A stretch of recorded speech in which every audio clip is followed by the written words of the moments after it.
Hey guys, welcome to my YouTube channel. আজি হৈছে বিশ্বকৰ্মা পূজা ঘৰত পূজা বাতল কৰি আহতে দেৰিয়ে হ'ল ভাবিলো এপাক উলাই যাও বুলি আৰু আপোনালোককো দেখাও মই কত ফুৰিবলৈ যাও তো হেখলৈকে ভিডিওটো চাই থাকক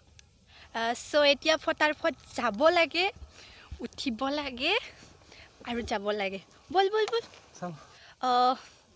গাড়ীখনত এটা ফট দিলো বিশ্বকৰ্মা পূজা যি থলত আজি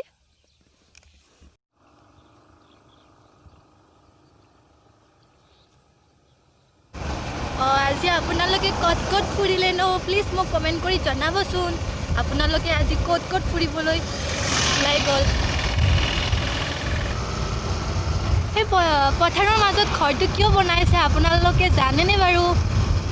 এই ধানবিলাক চৰাই চিৰিকটি খাবৰ কাৰণে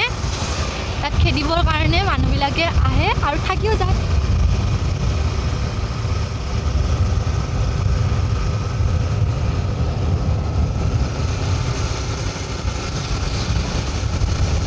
পথাৰখন কিমান ধুনীয়া সেউজীয়া হৈছে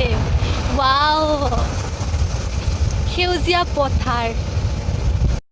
মই মেকানিক্যাল ইঞ্জিনিয়াৰ ষ্টাডি কৰি আছোঁ তো বিশ্বকৰ্মা পূজাটো আমাৰ কাৰণে বহুত স্পেচিয়েল হয় কিন্তু এইবাৰ COVID-19ৰ কাৰণে ডাঙৰকৈ পতা নাযাব এনে সৰুৰাকৈ অলপ পূজা পাতল কৰিব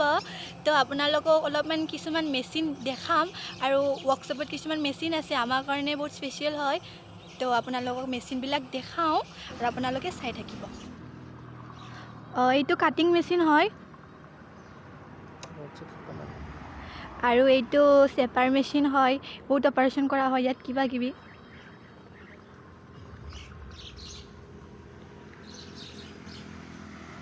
আৰু এইটো গ্ৰাইণ্ডিং মেচিন হয় আৰু আমাক এইবিলাক মেচিনৰ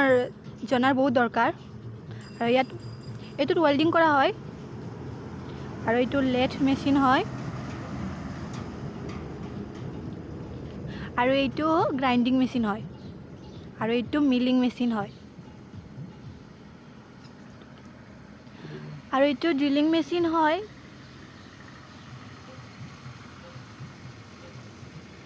আৰু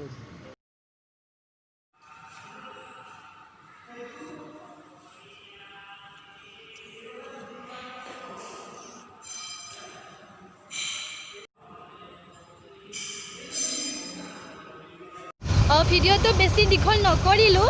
ছুটি কৰি দিলোঁ তো আপোনালোকে ভিডিওটো চাই কেনেকুৱা পালে প্লিজ কমেণ্ট কৰি জনাব আৰু নতুন ভিডিও আহি আছে বাই বাই